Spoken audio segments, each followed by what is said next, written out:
नमस्कार, बहुत स्वागत है आपका। आप देख रहे हैं यूपी मांगे उत्तर और मैं हूं आपके साथ मृदुल शर्मा। आज बात करेंगे धर्मस्थलों पर लगाई गई पाबंदी की। बढ़ते कोरोना संक्रमण को देखते हुए योगी सरकार ने फैसला किया है कि मंदिर मस्जिद में 5 लोगों से ज्यादा एक वक्त में ना रहें। इसी आदेश के बाद मेरठ शहर के काजी ने कह दिया कि सरकार तरावी और नमाज को बंद करना चाहती है, लेकिन सरकार ने आदेश मंदिर मस्जिद दोनों के लिए दिया है। तो सवाल यह कि इस फैसले का विरोध आखिर क्यों किया जा रहा है। सवाल यह भी, क्या मंदिर मस्जिद से संक्रमण का खतरा ज्यादा है। इन्हीं सवालों के बीच कोरोना से बचने के लिए कई कदम उठाए जा रहे हैं, लेकिन इन्हें भी धार्मिक चश्मे से देखा जा रहा है। तो क्या कोरोना की सख्ती को भक्ति से दूर रखना चाहिए? चर्चा करेंगे। एक खास पैनल हमारे साथ जुड़ेगा, उससे पहले आपको रिपोर्ट दिखाते हैं।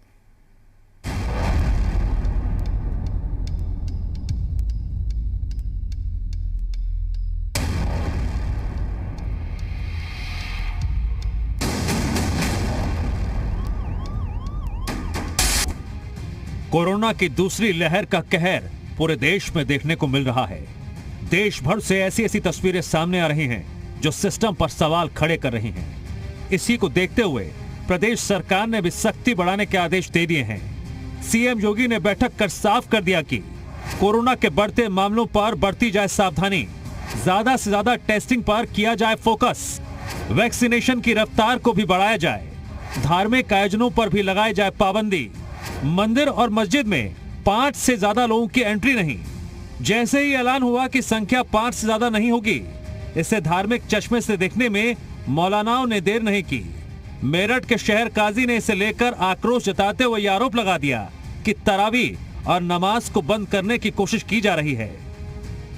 हम ये कर सकते हैं कि भाई 5-5 आदमियों की हम टुकड़ियां बना दें। अगर हमने ये तय किया कि 5 से ज्यादा आदमी न मस्जिद में आए, तो उसका मतलब ये हुआ कि हमारी तरावियाँ और हमारी नमाजें बंद की जा रही हैं। हम ऐसे इतने कम वक्त के हम जो है 5 आदमी ये करेंगे तो बाकी तो कम्युनिटी के लोग जो हैं वो सबके सब महरूम हो जाएंगे। नमाज का पढ़ना, तरावी का पढ़ना, ये हमारे लिए ज़रूरी है मजहबी एतबार से, और अगर नहीं पढ़ेंगे तो हम गुनहगार होंगे। तो अब 5 आदमियों को तो आपने मौका दे दिया, बाकी लोग जो हैं आपने उनको मौका नहीं दिया। एक तरफ संक्रमण का खतरा है तो दूसरी ओर काजी साहब नमाज न पढ़ने पर अल्लाह से खतरा बता रहे हैं। दूसरी तरफ तस्वीर मथुरा से सामने आई है, जहां कोविड की गाइडलाइन का उल्लंघन किया जा रहा है और मंदिर परिसर में भारी भीड़ है। तो सवाल यह है, जब पाबंदी मंदिर मस्जिद दोनों पर है तो इस फैसले पर संदेह क्यों? अगर हालात आगे बिगड़ते हैं तो इसकी जिम्मेदारी किसकी होगी? सवाल यह भी कि क्या मंदिर मस्जिद पर सख्ती से कंट्रोल होगा virus? Bureau report, C media.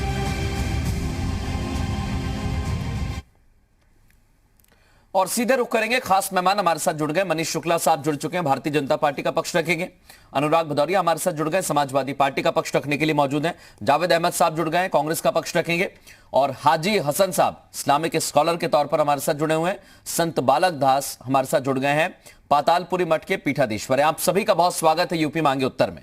सबसे पहले मैं हाजी हसन साहब आपके पास आ रहा हूं, क्योंकि काजी साहब का कहना है, इससे यह प्रतीत होता है कि तरावी और जो नमाज है उस पर पाबंदी लगाई जा रही है। क्या आपको भी ऐसा लगता है? क्योंकि आदेश दोनों तरफ से दिया है।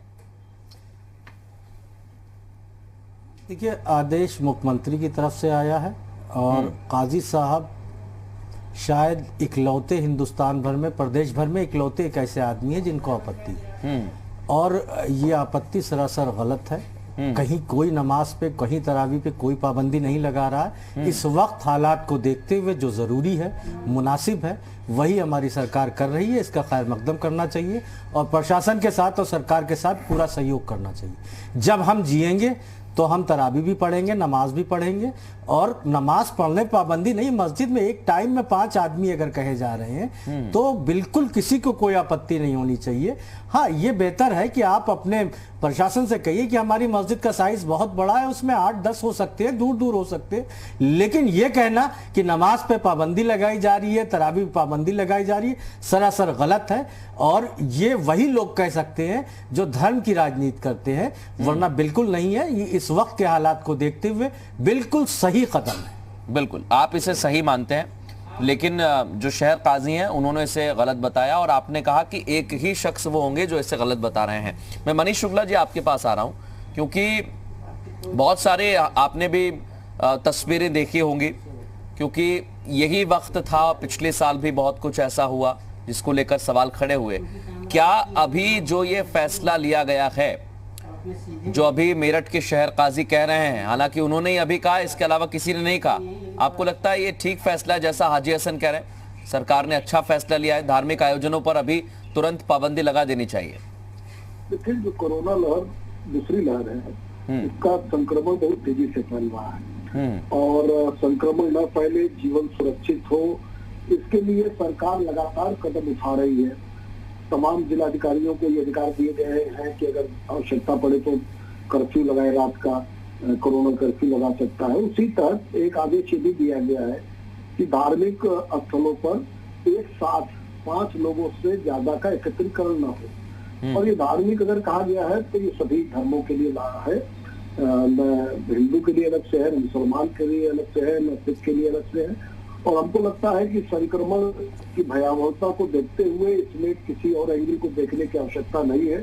और ये जो महामारी है, इसके खिलाफ जो लड़ाई है उसमें सरकार के साथ साथ जन भागीदारी की आवश्यकता है और उसमें सभी लोग सहयोग करें। और हाजी हसन जी ने भी जो कहा है वो वैलिड बात उन्होंने कही है। और अगर अभी आपने किसी मंदिर का भी जिक्र किया है तो वहां भी उसका पालन होना चाहिए, और नहीं तो प्रशासन उसका भी पालन कराएगा। अगर कहीं भी इस नियम को तोड़ा जाएगा, फिर वो कोई भी स्थान हो, मंदिर हो, मस्जिद हो, गुरुद्वारा हो, चर्च हो, कोई भी। नहीं, आप लोग बिल्कुल ठीक बात कह रहे हैं, लेकिन कुछ और भी सवाल हैं, क्योंकि धार्मिक आयोजन पर पाबंदी लगा दी गई है। ये सिर्फ पाबंदी अभी तक हमें कागजों में नजर आई, इसलिए हमने दोनों तरफ की तस्वीरें भी दिखाई। मनीष जी, आपने भी देखी होगी रिपोर्ट में, अनुराग जी आपने भी देखी होंगी। बाकी बिहारी मंदिर की तस्वीर, हमारे सहयोगी वहां पर पहुंचे, वहां पर भी काफी ज्यादा संख्या में लोग पहुंच रहे हैं। अब सवाल यही है कि सख्ती तो हम कर रहे हैं, लेकिन इस पर अब पाबंदियां भी लगा रहे हैं, इस पर आम जनता को कैसे विश्वास दिलाया जाए? क्योंकि जनता कहती है कि चुनावों में तो बड़ी संख्या में भीड़ आ रही है, मंदिर मस्जिद में आप पाबंदी लगा रहे हैं।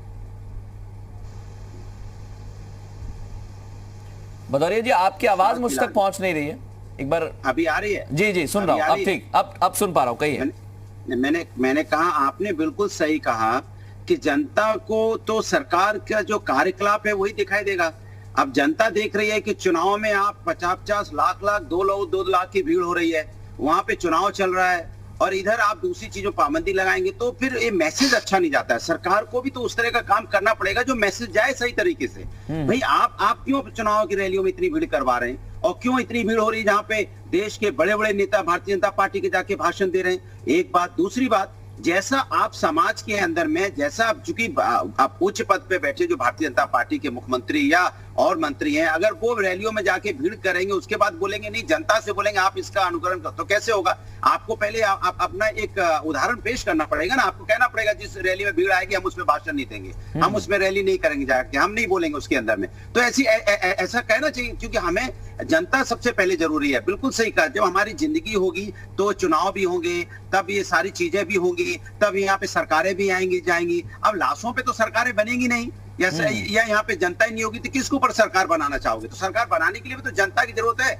इसलिए कहते हैं भारतीय जनता पार्टी सत्ता के पीछे तो रहती है, लेकिन जनता की चिंता नहीं करती, ये चिंता की बात है। अब देखिए, उत्तर प्रदेश में इतनी तेज से कोरोना फैला हुआ है, लोगों की मौतें हो रही हैं, लोग परेशान है, हॉस्पिटल में बेड की व्यवस्था नहीं हो, वहां पे डॉक्टर मिल नहीं रहे, दवा मिल नहीं रही, एम्बुलेंस मिल नहीं रहा है, यहाँ पे लोगों की व्यवस्था नहीं हो पा रही, लेकिन मुख्यमंत्री चुनाव में बिजी हो, और पश्चिम बंगाल में बीजेपी को जिताने जा रहे हैं। तो भाई, जनता ने आपको चुना था, उत्तर प्रदेश की जनता ने, कि आप उनके ख्याल रखेंगे, मुसीबत उनके काम आएंगे, तभी तो आपको वोट दिया था। उनको ये पता चलता है कि आप हमारे मुसीबत के समय पश्चिम बंगाल में वोट मांगेंगे, तब तो उत्तर प्रदेश की जनता यही कहती थी, भैया जाओ पश्चिम बंगाल में देखो जाके, फिर यहाँ काय को टाइम खराब कर रहे हो, हमारा उत्तर प्रदेश में आपको मुख्यमंत्री बनाए, आप पश्चिम बंगाल की चिंता कर रहे हो। ये चिंता की बात होगी ना कि जनता के लिए आपको जनता के लिए एक अच्छा उदाहरण पेश करना पड़ेगा। आपको ऐसा उदाहरण पेश करना पड़ेगा जो उदाहरण आप दोगे, बिल्कुल। और ये उदाहरण मुझे लगता है सभी को पेश करना होगा, क्योंकि हम सारे ही राजनीतिक दलों की जब तस्वीरें देखते हैं तो फिर हम भी अपने आप से सवाल करते हैं कि सभी लोग तो ऐसा कर रहे हैं, तो रोके किस पर? सवाल पूछे तो पूछे किससे? मनीष जी कुछ कहना चाह रहे हैं? मनीष जी, छोटी सी बात कहिए, फिर जावेद अहमद साहब और संत बालक दास जी के पास जा रहा हूँ। देखिए मृदुल जी, एक तो हम लोग उत्तर प्रदेश की बात कर रहे हैं। उत्तर प्रदेश में पंचायत चुनाव में प्रचार के लिए संख्या निर्धारित कर दी गई है 5 लोग। और वेस्ट बंगाल में 2 चीजें हैं। एक तो वहां चुनाव चल रहा है तो चुनाव आयोग निर्णय लेता है। दूसरी बात, राज्य सरकार को, किसी भी राज्य सरकार को नहीं रोका गया है कड़ाई करने से के लिए। तो ममता बनर्जी जी को अगर ऐसा लगता है तो उनके अधिकार क्षेत्र में जितना अधिकार इस समय हो, चुनाव आयोग चुनाव के समय में कितना उनके पास अधिकार है उसका प्रयोग वो कर सकती हैं। दूसरा, वहां चुनाव आयोग को निर्णय लेना है। उत्तर प्रदेश में जहां तक सवाल है, उत्तर प्रदेश में चुनाव के लिए भी गाइडलाइन जारी कर दी गई है, धार्मिक स्थलों के लिए भी कही गई है और जिलाधिकारियों को भी ये अधिकार दिया गया है, अगर वो चाहे तो अपने स्तर पे भी निर्णय ले सकते हैं। हमको लगता है कि इन चीजों को क्लियर होना चाहिए।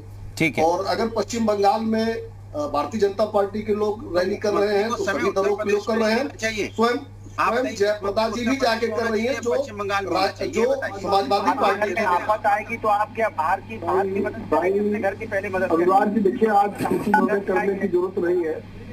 आप लोग जो बातें कही, अगर मुझे कुछ इसमें संशोधन करना था तो मैंने कहा जयप्रदा जी भी जाके पश्चिम बंगाल में वोट मांग। अच्छा ठीक है, नहीं सभी वोट मांग रहे हैं, आप किसी अलग अलग पार्टी को समर्थन भी दे सकते हैं, उसमें कोई ऐतराज नहीं है।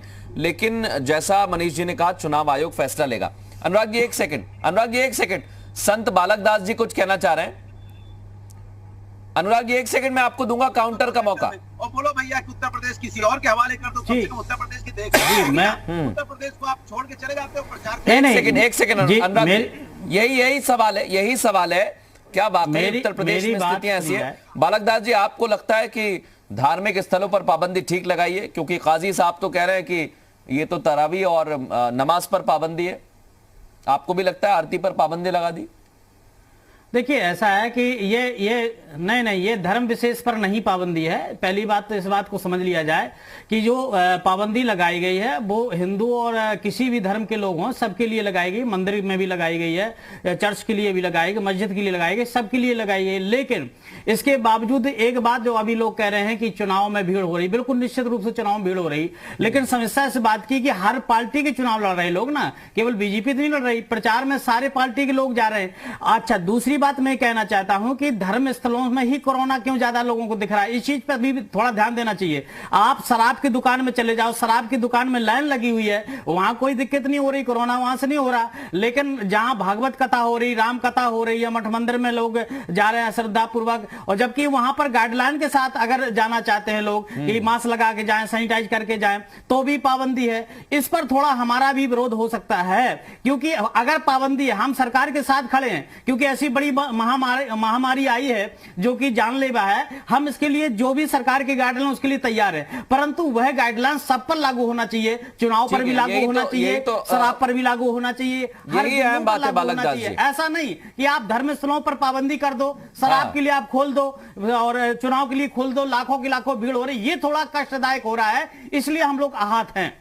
ठीक है बालक दास जी, मैं जावेद अहमद साहब से एक कमेंट ले लेता हूं और फिर मनीष जी से हम जवाब लूंगा। जावेद अहमद साहब, आपको भी लगता है बालक दास जी जो कह रहे हैं कि मंदिर मस्जिद में ऐसा क्या है, शराब की दुकान में बड़ी बड़ी लंबी लाइन लग रही है, वहां भी पाबंदी लगा दीजिए, या वहां कोरोना नहीं आता? नहीं मृदुल जी, बिल्कुल निश्चित रूप से हमारे सम्मानित आदरणीय बालक दास जी जो कह रहे हैं, सरकार नैतिकता के आधार पर सब कुछ तो जनता से पालन करा लेना चाहती है। हम धार्मिक आस्थाओं वाले देश में निवास करते हैं, ठीक है। उत्तर प्रदेश की स्थिति इस समय बहुत खतरनाक मोड़ पर आ चुकी है। हम देश के 5 सबसे संक्रमित राज्यों में अपना स्थान उत्तर प्रदेश बना चुका है। हम अभी व्यवस्थाएं नहीं कर पा रहे हैं। पिछले कोरोना काल में जब लॉकडाउन था तब लखनऊ में 850 L3 बेड थे। आज दूसरी फेज में जब हम खड़े हैं जो पिछले से ज़्यादा खतरनाक है, तो हमारे पास 495 L3 के बेड बचे हुए हैं। पिछली बार से ही जो है 355 बेड गायब हो गए, आगे की व्यवस्था नहीं हो पा रही है। देखिए आप मृदुल जी, आपने रमजान के पहले ही हमारे जो मुस्लिम धार्मिक उलमा थे उन्होंने किस तरीके से स्वयं आगे बढ़कर गाइडलाइन का पालन करने और सरकार को सहयोग करने की बात कही थी। उस पर तो कोई चर्चा नहीं हुई, लेकिन एडवाइजरी पर इस तरीके से चर्चा हो जाती है। हाजी जी ने भी कहा कि एक व्यक्ति ने कहा, तो वो एक व्यक्ति जिस तरीके से कह रहा है जिन्होंने कहा, तो आप उस पर चर्चा करा दें। ये कौन सा, आप ठीक है वो धर्म स्थलों के लिए है 5, इंडोर कार्यक्रमों के लिए, शादी विवाह के लिए, अन्य कार्यक्रमों के लिए आपने 50 व्यक्तियों की सुविधा दे दी। ये धर्म कोई भी हो, किसी का भी हो, किसी भी धार्मिक आस्था का विषय हो, कल से नवरात्र भी प्रारंभ हो जाएंगे, 9 दिन ये माँ दुर्गा की पूजा भी होगी। तो इसमें किसी को कष्ट ना हो। अगर धर्म स्थल पर स्थान समुचित है, लोग गाइडलाइन का पालन करते हुए अगर दूरी बनाकर अगर अपनी धार्मिक आस्था के अनुसार अगर पूजा पाठ नमाज पढ़ सकते हैं तो उस पर नहीं रोकना चाहिए, मेरा व्यक्तिगत मत है।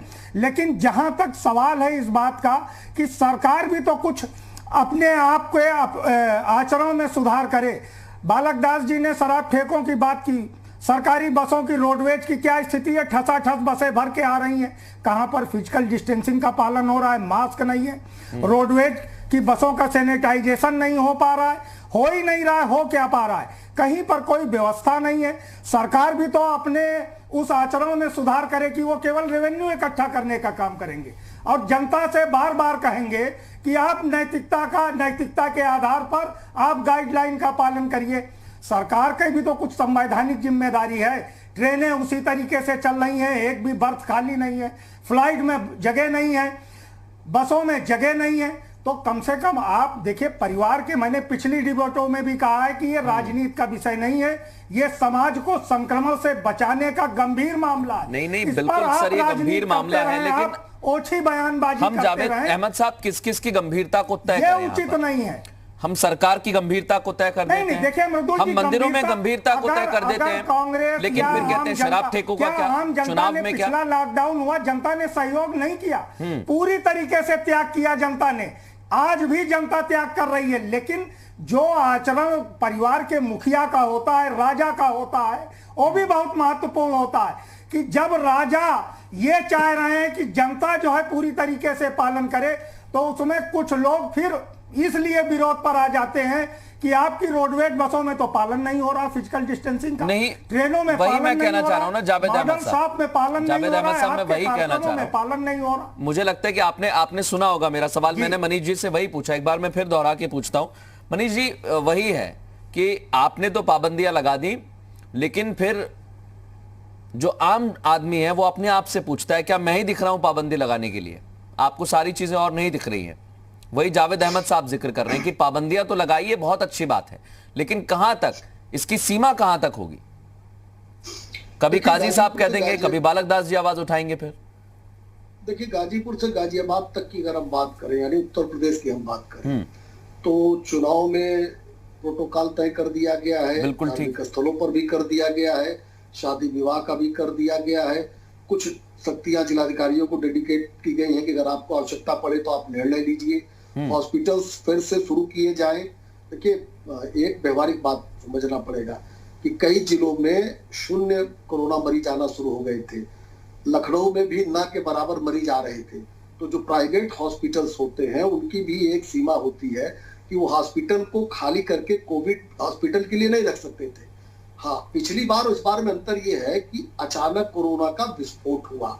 दूसरी बात, पिछली बार का जो लॉकडाउन था उसके नाते से जो अर्थव्यवस्था पे जो असर है, अभी देश उससे उबर रहा है। तो इस बार भी फिर पूर्ण लॉकडाउन के लिए भी सरकार अचानक नहीं हुआ, मुझे देश के बड़े बड़े चिकित्सा वैज्ञानिक और बड़े बड़े चिकित्सा एम्स जैसे संस्थान के retired director doctor N K Mishra ji और डॉक्टर रणदीप गुलेरिया जी लगातार आपको चेता रहे थे, चेतावनी दे रहे थे। नहीं सर, वही है ना अहमद साहब, हमें भी यही चीजें देखना होंगी कि जब केस कम हो रहे थे तो ये संख्या एकाएक बढ़ क्यों गई है। मुझे एक ब्रेक लेना है मनीष जी, मैं इसके बाद अनुराग भदौरिया जी, हाजी हसन साहब, आप दोनों का रुख करूंगा। एक छोटा हाजी हसन साहब आपसे पूछना चाहूंगा, क्योंकि आपने शुरू में कहा कि जो काजी साहब ने कहा है वो बिल्कुल गलत है, आप सपोर्ट में, लेकिन बालक दास जी कह रहे हैं क्या मंदिर और मस्जिद ही नजर आते हैं, और भी जगह है जहां पर भीड़ है, वहां पर भी पाबंदियां वैसी ही होनी चाहिए? देखिए,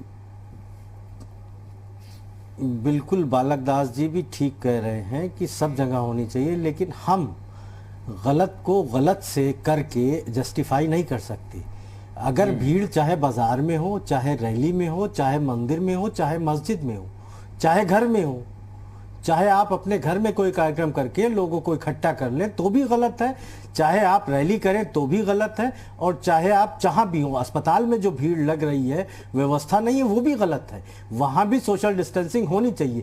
कुछ मरीज हैं जो बहुत मामूली, जिनके अंदर वो है, और कोई बहुत गंभीर है, बेड मौजूद नहीं है, लोग एक जगह एक साथ इकट्ठा है, तो जो कम संक्रमण वाला है उसको भी ज्यादा हो रहा है, उसके जरिए और फैल रहा है। तो भीड़ जहां भी होगी वो गलत है। सवाल ये नहीं है कि शराब की दुकान पे अगर भीड़ है तो वो गलत है, और मंदिर में है तो वो सही है, मस्जिद में मेरा है एक तो सवाल सही मनीष जी है। आपसे, कहीं भी इस वक्त हालात जो हैं, मैं हाजी हसन साहब एक सवाल मनीष जी आपसे करना चाहता हूं, क्योंकि इन्हीं पाबंदियों को लेकर जब ठीक 1 साल पहले आप जाइए, जब पाबंदियां लगाई गई तो कहा गया कि पाबंदियां इसलिए लगाई जा रही हैं क्योंकि हमारा हेल्थ सिस्टम जो है इतना मजबूत नहीं है, हम तैयारी कर लेंगे तब तक। तो लॉकडाउन में सभी ने साथ दिया, लेकिन अब वापस अगर वैसी स्थिति बन रही है मनीष जी, तो फिर क्या कमी रह गई है? क्या सिस्टम अभी भी उतना मजबूत नहीं बन पाया है, इसलिए हमारे पास कोई चारा नहीं है? बिल्कुल जी, पिछली बार और इस बार की अगर आप तुलना करेंगे तो जब कोविड शुरू हुआ था तो एक लैब थी, करीब उत्तर प्रदेश की कैपेसिटी केवल 27 टेस्ट करने की थी। आज 1.5 लाख से ऊपर टेस्ट हो रहे हैं आज की डेट में भी। ठीक है, तो वो तो कंटिन्यू कर रही है। देखिए, जो प्राइवेट हॉस्पिटल्स को कोविड बेड बनवाए गए थे, क्योंकि जब 0 और न के बराबर केस आ रहे थे तो उन्होंने अपने कोविड बेड्स को उन्होंने खत्म किया, क्योंकि वो बिना मरीज के अपने हॉस्पिटल्स को रन कराते नहीं। व्यवहारिक बात थी और नहीं दबाव बनाने की कोई आवश्यकता थी। अब उनको सबको निर्देश दिया गया है, लखनऊ में 1000 आईसीयू बेड तैयार करने के निर्देश दे दिए गए हैं। और देखिए, एक अंतर और है पिछली बार की और इस बार की अपेक्षा में। पिछली बार लॉकडाउन के नाते से और जो संक्रमण का प्रसार था वो मैंने मनीष जी माना, सितंबर में 30 सेकंड में सितंबर में 7000 के आसपास संख्या उत्तर प्रदेश की पहुंची थी। ठीक है, इस बार 10, 15, 20 दिनों में ही ये संक्रमण बढ़ा है अचानक तेजी से। सर, जो मेरी जानकारी है मनीष जी, जो मेरी जानकारी है, ये स्ट्रेन जो है ये ज्यादा कंटीजियस है, यानी फैल बहुत ज्यादा रहा है और इसके सिम्टम्स भी ज्यादा नजर आ रहे हैं। तो हमारा भी वही सवाल है मनीष जी कि अगर प्राइवेट अस्पतालों में पहले हमने बेड बनाए और फिर उसे कोलैप्स कर दिया, हटा दिया, कोलैप्स तो नहीं कहा जाएगा, उसे हटा दिया क्योंकि मरीज आ नहीं रहे थे, क्या हमें फिर से उस सिस्टम को खड़ा करने में समय लगेगा? नहीं, मुझे लगता है कि देखिए उस पर काम शुरू हो गया है। हाँ। सभी जगहों पे प्राइवेट जो हॉस्पिटल्स हैं, लेकिन संक्रमण भी बढ़ा है। मैंने इसीलिए कहा सितंबर में 2020 सितंबर में करीब 7000 के आसपास संख्या उत्तर प्रदेश की पहुंची थी। ठीक है, इस बार अभी 13000 से 15000 के बीच में है। इसलिए देखिए, मैं ये कहूं कि नहीं कोई कठिनाई नहीं हो रही, ये कहना उचित नहीं है। लेकिन सरकार अपने यही मैं पूछना चाह रहा था। और मनीष जी, आपने साफगोई से ये माना कि कठिनाई नहीं हो रही है, साफगोई से आपने माना कि ऐसा तो है नहीं, कठिनाइयां हैं और उन्हीं से पार पाने के लिए यहाँ पर आप और हम चर्चा भी कर रहे हैं। भदौरिया साहब भी कुछ कहना चाह रहे हैं, भदौरिया साहब कुछ कहना चाह रहे हैं। अभी ऑल पार्टी मीटिंग भी हुई थी, कहिए अनुराग भदौरिया जी। देखिए, बड़ी मजेदार बात है और बड़ी चिंता की बात है। ये सरकार को जनता की चिंता है ही नहीं। अगर जनता की चिंता होती तो शायद हेलो, मेरी आवाज आ रही है जी? सुन रहा हूं, मैं सुन रहा हूं, कहिए। मेरी आवाज मैं कह रहा हूं बिल्कुल सुन रहा हूं मैं। अब आ रही, मैं कह रहा हूं अगर जनता की चिंता होती, हाँ मैं बोल लूं, मैं कह रहा हूं अगर जनता की चिंता होती तो लखनऊ के अंदर में एक कैंसर हॉस्पिटल बना के समाजवादी पार्टी ने तैयार किया था। अगर आपको कोरोना की चिंता होती तो वहां हॉस्पिटल में बेड लगा के अब तक आपने साल भर में उसको तैयार कर लिया होता। वो तो एकदम पूरा बन के तैयार है, खाली आपको उसको ऑपरेट ही तो करना था। लेकिन आप उसको ऑपरेट इसलिए नहीं करना चाहते हो, जनता मरती तो मर जाए, लेकिन हम हॉस्पिटल को तैयार नहीं करेंगे, ऑपरेट नहीं करेंगे, क्योंकि समाजवादी ने बनाया है। अब चिंता की बात है कि आपने तो कुछ बनाया ही नहीं है। अगर समाजवादी ने जनता के लिए बनाया तो इस्तेमाल करने में शर्म की बात क्या है? और उत्तर प्रदेश के मुख्यमंत्री जी अगर प्रचार में बिजी रहते हो तो उनको प्रचार मंत्री बना दो ना, उनको मुख्यमंत्री फिर आप क्यों बनाए बैठे हो? जब उनके पास समय ही नहीं है जनता के लिए, उत्तर प्रदेश की जनता के लिए सोचने के लिए कि आज 1 साल पहले जो आप बातें कर रहे थे आज भी वही बात कह रहे हो कि आपके पास ना हॉस्पिटल की तैयारी है, ना आपके पास कोई मेडिसिन की तैयारी है, ना आपके पास कोई डॉक्टर। एक चीज और मैं पूछना चाह रहा था, किस राजनीति ऑल पार्टी मीटिंग में क्या आपने इन सारे विषयों को रखा था? जिस अस्पताल का आप जिक्र कर रहे हैं, इन बातों को रखा गया था? सारे विषयों को रखा और लगातार पब्लिक के लिए हम लोग इसको लिखते भी रहे कि भाई जो हॉस्पिटल बनके तैयार है उसको क्यों नहीं इस्तेमाल में लाती सरकार? किस बात के लिए? क्या जवाब मिला अनुराग जी आपको वहां से?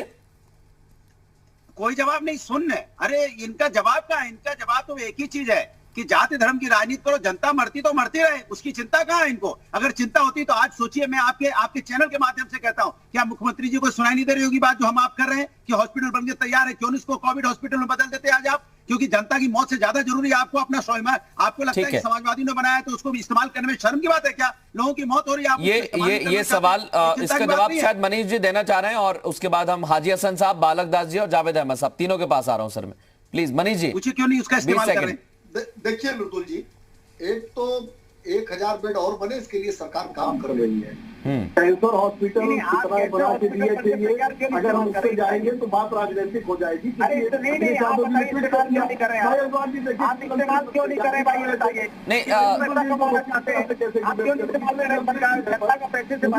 सर आप दोनों की आवाज जो है वो रुक जाएगी, आप दोनों की आवाज जो है वो रुक जाएगी, इसलिए एक एक करके कहिए तो मैं भी सुन पाऊंगा सर। जवाब देना है। हाँ, आप दोनों स्क्रीन पर भी है, मैं आपको बता देता हूँ, आप दोनों स्क्रीन पर हैं, सवाल करिए, जवाब दीजिए, मैं किसी की आवाज डाउन नहीं करूंगा। पहले मनीष जी आप कहिए, फिर भदौरिया जी आपके पास आऊंगा मैं। कहिए। क्योंकि अखिलेश यादव ने झूठे ट्वीट कर दिए हैं, उसको जस्टिफाई करना भदौरिया की मजबूरी। कैंसर हॉस्पिटल बन गया, हॉस्पिटल की व्यवस्था में दिया गया था, हम जब हम जाएंगे तमाम वो चीजें 2017 में गिराई थी, 2019 में गिराई थी, झूठ पकड़े गए। मैं उस पर नहीं जाना चाहता, मैं बताना ये चाहता हूँ आज जनता के सामने आप पार्टी मीटिंग में किस तरफ से कौन गया था, नाम बताइए। समाजवादी का नाम ना हो जाए, नाम बताइए कौन गया था? बीजेपी पार्टी लोगों की मौत है और इसमें चिंता कीजिए, बाद में हम लोग समाजवादी। देखिए मैं आप दोनों वरिष्ठ हैं, ऐसा तो है नहीं आप पहली बार चर्चा में आ रहे हैं। हम लगातार 1 साल से इस महत्वपूर्ण मसले पर चर्चा कर रहे हैं, और अगर हमारे हेल्थ सिस्टम को हमने इतना मजबूत बना लिया था, उसमें सरकारी के साथ प्राइवेट अस्पतालों को भी लिया था, तो एकाएक हमें कितना समय लगेगा? ये बहुत बड़ा सवाल है। क्या मंदिर और मस्जिद में पाबंदी से ही कंट्रोल हो पाएगा? ये मेरा सवाल है। हाजी हसन साहब कुछ कहना चाह रहे हैं? एक सेकंड मनीष जी, आपकी बात पर कुछ कह रहे हैं हाजी हसन साहब, फिर बालक दास जी, जावेद अहमद साहब। हाजी हसन साहब 30 सेकंड है सिर्फ।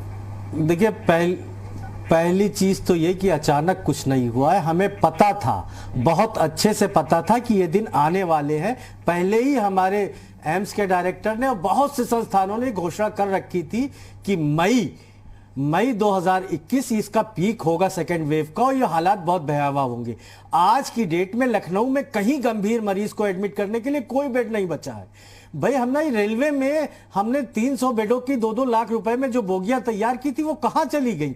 वो प्राइवेट हॉस्पिटल कहां चले गए? किस बात के लिए? हम इंतजार कर रहे थे कि जब वेव आ जाएगी तब हम उसके बाद मनीष जी बता रहे थे, और उनका कहना था कि जब एकाएक इतनी संख्या कम हो गई, शून्य आने लगी, तो उन बेड्स को, उस व्यवस्था को, हमारे प्रधानमंत्री उस व्यवस्था को बदल दिया गया। कोरोना के साथ जीना है। नहीं, क्यों बदल दिया? जब यानी कि प्रधानमंत्री की बात को नहीं मान रहे थे, WHO की बात को नहीं मान रहे थे। ठीक है, इसमें और भी 2-3 पॉइंट है, मैं बाद में ऐड करूं। बालक दास जी और जावेद अहमद साहब को भी चर्चा में ले आता हूं। बालक दास जी बड़ी देर से कुछ कहना चाह रहे हैं, आप कहिए, फिर जावेद अहमद साहब।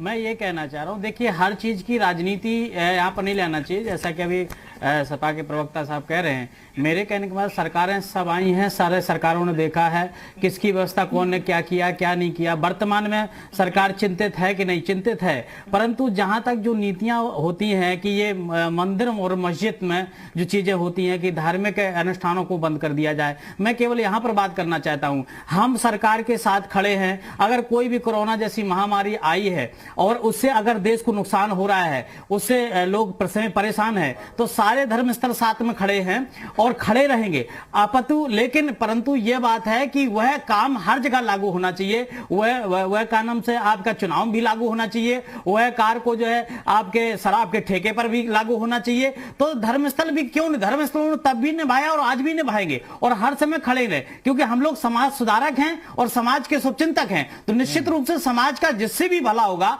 उस कार्य को करेंगे। लेकिन हाँ, इसमें यह नहीं हो सकता है कि मंदिर के लिए मना किया जा रहा है या मस्जिद के लिए नहीं। सर, हम जो तो भी लगातार पूछ रहे हैं वो सबके लिए बराबर होगा, परंतु हम साथ में खड़े होंगे। बिल्कुल आप ठीक कह रहे हैं, और हम भी तो यही पूछ रहे हैं, क्या मंदिर मस्जिद पर अगर पाबंदी लगा देंगे तो संक्रमण की रफ्तार थम जाएगी? जावेद अहमद साहब। इतना सही तो हम पूछ रहे हैं यहाँ पर बैठकर। वही बात, केवल मंदिर मस्जिद से नहीं हो सकता है, देखिए सब पर पाबंदी हो। ठीक बात, आ रहा हूँ अनुराग जी। इसके बाद जावेद अहमद साहब कहते हैं, तुरंत आपके पास आ रहा हूँ, कहिए जावेद जी। देखिए मृदुल जी, जो वर्तमान परिस्थितियां हैं वो बहुत गंभीर हैं। लखनऊ में अगर हम पॉजिटिविटी रेट अगर पिछले वर्ष से तुलना करें तो ये 4 गुना बढ़ चुका है। बिल्कुल ठीक कह रहे हैं। 850 बेड लेवल 3 के हमारे पास बेड थे, और जब चिकित्सा वैज्ञानिक और बड़े जो हमारे एम्स जैसे संस्थान के निदेशक जब ये बात की चेतावनी दे रहे थे कि मार्च के बाद मई तक स्थितियां बहुत विकराल रूप धारण करेंगी, तो सरकार में बैठे हुए लोग इतने काबिल हो गए कि उन्होंने कोविड हॉस्पिटल्स को L1 से लेके L3 तक सबको जो है समेटना शुरू कर दिया। ये कोई बात नहीं हुई। आप प्रधानमंत्री के संसदीय क्षेत्र में देखिए, पिछले कोरोना लॉकडाउन के काल से और इस साल जो स्थितियां आई हैं 19.7% का इजाफा हुआ है, माने लगभग 5 गुना बढ़ गया वहां पे जो पॉजिटिविटी रेट है। और उसके बाद ये कहा जाए, एक तो सबसे बड़ी समस्या ये है कि सरकार को सुझाव दो तो उसको आलोचना मानती है, आलोचना करो तो उसको ये शत्रुता की हद तक उसको बर्दाश्त करने के लिए तैयार नहीं है। ये क्या ऐसा कोई सुझाव जो नहीं माना मनीष जी की पार्टी ने? बिल्कुल, ये जो 355 बेड पिछले वर्ष लखनऊ के, वो कहां गए? आज आवश्यकता इस बात की है मृदुल जी कि लखनऊ के अंदर मात्र 2000 बेड की आवश्यकता है। आप बताइए, लोग बंधु के चिकित्सक अपने पिता को जो है एक बेड नहीं दिला पाए। नहीं, वही बात है ना सर। देखिए, आपने इसी पर सवाल किया।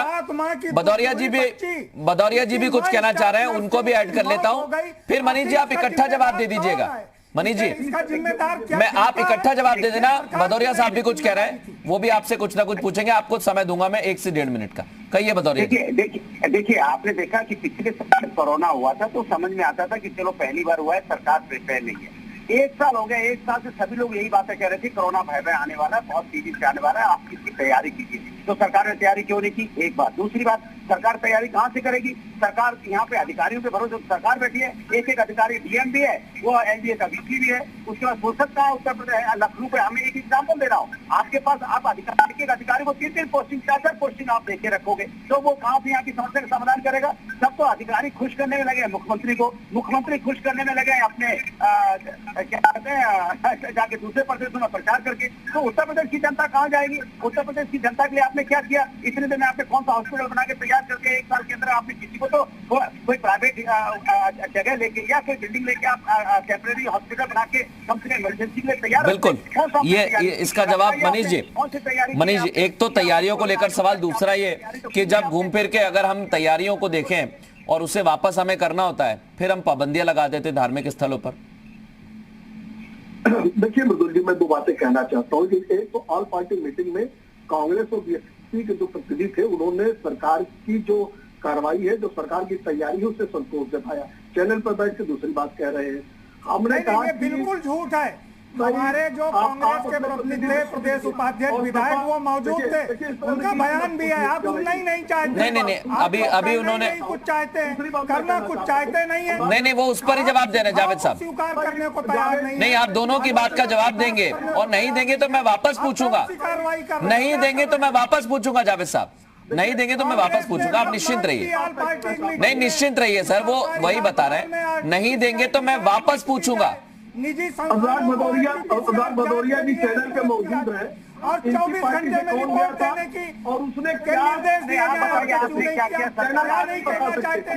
सीएचसी में जांच की व्यवस्था की जाए, जो सीएचसी है वहां पर बेडों की व्यवस्था, आईसीयू, वेंटिलेटर की व्यवस्था की जाए।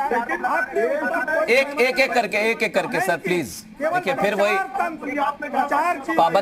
पाबंदियां जहां लग रही हैं, उन पाबंदियों से क्या होगा, मैं तो यही पूछ रहा हूं। मनीष जी आप कहिए। 1 सेकंड मनीष जी पूरा करें, फिर मैं वापस आ रहा हूँ। अनुराग भदौरिया जी बताएं कि पार्टी ने क्या आपने क्या पूरे देश में जो संक्रमण हो रहा है उसका 50% से ज्यादा महाराष्ट्र के आ रहा है। हॉस्पिटल कांग्रेस की सरकार की। अरे मध्य प्रदेश में तो भाजपा की सरकार है, कर्नाटक में ना सरकार। नहीं, यहाँ पर एक बात देखनी होगी। नहीं, 1 सेकंड। नहीं सर। जावेद जी, मनीष अनुराग जी, मैं एक बात यहाँ पर कहना चाहूंगा, ये वायरस ना मंदिर देख रहा है, ना मस्जिद देख रहा है, ना सरकार देख रहा है, ना प्रदेश देख रहा है, ना कोई पार्टी देख रहा है। ये बात हमें समझना होगा सर, ये बात हमें समझना होगा, ये बात हमें समझना होगा सर। सरकारें, पार्टी, मंदिर, मस्जिद थोड़ी देर के लिए हमें साइड में रखना चाहिए। सरकार को भी सुझाव दे दीजिए। मैं वही कह रहा हूं ना सर। नहीं मनीष जी, बेहतर स्थिति हमारी है अगर, तो ना बिगड़े उस पर ही तो हम बात करेंगे ना सर। जनता मौत से गुजरात के हॉस्पिटल में 100 जमीनों पे पड़े हुए हैं, यहाँ 40-40 घंटे लग रहे हैं अंतिम संस्कार के लिए सर। उस तरफ कोई ध्यान नहीं, जावेद साहब देखिए, मैं वही कह रहा हूँ ना, आप गुजरात की बात करेंगे, वो महाराष्ट्र की करेंगे, फिर वो छत्तीसगढ़ की कर देंगे, वहां सबसे पहले लॉकडाउन लगा, स्थिति इतनी खराब है। आप मध्य प्रदेश का जिक्र कर देंगे तो कोई फर्क नहीं पड़ेगा सर उससे। हम यहाँ पर बात करें कि यहाँ पर हालात और ना बिगड़े। बालकदास जी कुछ कह रहे हैं, बालकदास जी वहां पर लॉकडाउन लगा दिया गया है। अभी मैं 7 तारीख को छत्तीसगढ़ से आया हूं। छत्तीसगढ़ में कर्फ्यू लगा दिया गया है। वहां की स्थिति कितनी खराब है। रायपुर में केवल 12-12, 1300 उस समय निकल रहे थे। वही तो है सर, हमारी चिंता इसी बात को लेकर है। हमारे आसपास के राज्य है बालकदास जी। विषय यह है कि बालकदास जी पार्टी विशेष उत्तर प्रदेश की बात कर रहे हैं। उत्तर प्रदेश मैं वही कह रहा हूँ ना, अभी हम उत्तर प्रदेश की बात करें, सबको मिलकर पड़ोसी है हमारे, सबको मिलकर के यहाँ है। की सीमाएं जुड़ी हुई हैं। आप मध्य प्रदेश चले जाइए, ना उनकी सरकार है वहाँ उसकी सरकार, ऐसा नहीं। वहाँ क्या गड़बड़ी है उस पर विषय पर चर्चा होकर उसको तंदुरुस्त किया जाए, उस पर विषय किया जाए। ये नहीं जावेद अहमद साहब प्लीज सर, इधर उधर सब बोलेंगे तो कुछ समझ में नहीं आएगा सर। कम से कम अगर कोई सुने चर्चा को तो ये तो पता रहे कि कांग्रेस पार्टी क्या बोल रही है, भारतीय जनता पार्टी क्या कह रही है, अनुराग भदौरिया जी क्या कह रहे हैं। कहिए, एक एक करके अपनी बात कहिए। पहले मनीष जी आप कंप्लीट करें, फिर भदौरिया जी आप। अच्छा भदौरिया जी कहिए। मृदुल जी देखिए, राजनीति न करें ये लोग, मेरा बस एक निवेदन है। उनकी महामारी है, इसमें सब लोग राजनीति की बात होगी, सारे लोग राजनीति समाजवादी जनता की बात हो रही है, उसको समाधान करना चाहते हैं। नहीं, अगर ऑल पार्टी मीटिंग हो रही है, देखिए ऑल पार्टी मीटिंग हुई है और ऑल पार्टी मीटिंग एक हुई है, मुझे लगता है कि दूसरी भी होनी चाहिए। 15-20 दिन बाद दूसरी भी होनी चाहिए। क्या उस पर बात हुई है, ये भी मुझे लगता है कि बहुत बेहतर होगा। ना कि हम उस वक्त सोचें कि महाराष्ट्र में क्या हो रहा है, मध्य प्रदेश में क्या हो रहा है, छत्तीसगढ़ में क्या हो रहा है, कहीं गड़बड़ नहीं होनी चाहिए। हमारी उम्मीद यही होती है। हम किसी की जान जाती है तो ऐसा नहीं कहेंगे वहां जाए तो जाए, नहीं, वहां पर भी स्थितियां बेहतर होनी चाहिए, लेकिन हमारे प्रदेश में लोगों को सुविधा मिलनी चाहिए। हाजी हसन साहब, आपने यहां से बैठकर अपील की और काजियों से भी आप कहना चाहेंगे, मौलानाओं से कहना चाहेंगे कि अगर पाबंदियां लगती हैं या सावधानी बरतने के लिए कहा जाता है तो उसको भी आप अपनाइए, वो भी आप ही के लिए कहा जा रहा है। हमारा सब सारे प्रदेशवासियों से, वो चाहे जिस जाति, धर्म, मजहब, पंथ के हो, उन सबसे ये हाथ जोड़ के रिक्वेस्ट है कि इस वक्त के हालात में जितनी ज़्यादा सावधानियां हो सके उनको बरते। लेकिन तल्ख हकीकत ये है कि आज की डेट में किसी भी सीरियस पेशेंट के लिए एक बेड भी लखनऊ में नहीं है, राजधानी में नहीं है। तो मेरे हाथ जोड़ के प्रदेश के मुख्यमंत्री और मनीष शुक्ला जी से रिक्वेस्ट है ये कि अब तो रहम कीजिए, अब तो किसी टेम्परेरी हॉस्पिटल में ही कुछ ऐसी व्यवस्था कर दीजिए कि लोग मरे नहीं। लोगों का जीवन कीमती है। हम अगर जिंदा रहेंगे, लोग रहेंगे, तो ही आपकी राजनीति होगी, तभी सब इलेक्शन होंगे, तभी सरकारें होंगी। अगर हम नहीं होंगे तो फिर कुछ नहीं होगा। बिल्कुल ये तस्वीर हम भी देख रहे हैं और मुझे लगता है कि अस्पतालों में डॉक्टर्स भी हैं, वो पूरी मेहनत कर रहे हैं। देखते ही देखते ये स्थिति भी सुधरे, यही हम उम्मीद करते हैं। और सारी पार्टियां जैसे लगातार चर्चा करती रहती हैं, वैसी ही चर्चाएं करते रहें, व्यवस्थाओं को देखें। अब व्यवस्था हो तो उसे बताने का काम हम करेंगे। बहुत शुक्रिया आप सभी मेहमानों का इस खास चर्चा में शामिल होने के लिए। धार्मिक जो आक्रोश है वो भी नहीं होना चाहिए, क्योंकि वैसे ही स्थितियां बहुत गंभीर हैं और ज्यादा ना बिगड़े, इसलिए धार्मिक स्थलों पर भी अगर पाबंदी लगाई जा रही है तो उसका आप सख्ती से पालन करें। एक छोटा सा